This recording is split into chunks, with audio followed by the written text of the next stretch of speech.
Соединетите држави и Европската унија изразија загриженост по извештаите за големи конвои со војници и оружје што се движеле низ територијата во источна Украина, контролирана од проруските бунтовници.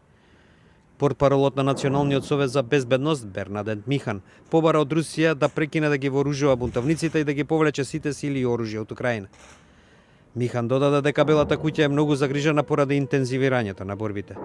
Секој обид на сепаратистичките сили да освојат повеќе територија во источна Украина ќе биде јасно кршење на договорите за примирие од 5 септември во Минск, изјави Михан. Слично предупредување беше испратено и од шефицата на европската дипломатија Федерика Могерини. Неопходно е да се избегне секаква ескалација на насилствата.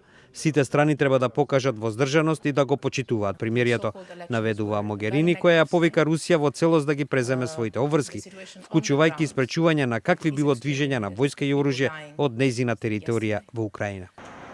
ОПСЕ соопшти дека нејзини монитори забележале воен конвој без ознаки како се движел на патот во близина на градот Донецк и на градот Макиивка.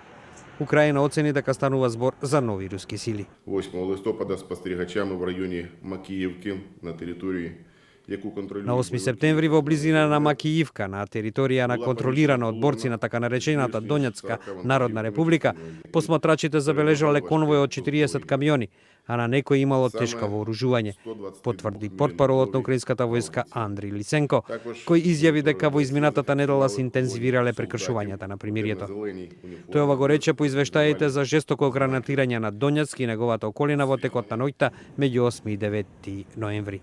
Лисенко додаде дека Русија по се изгледа имала намера да предизвика на тамошни тензии како предтекст за испраќање така наречени руски мировни сили во Украина.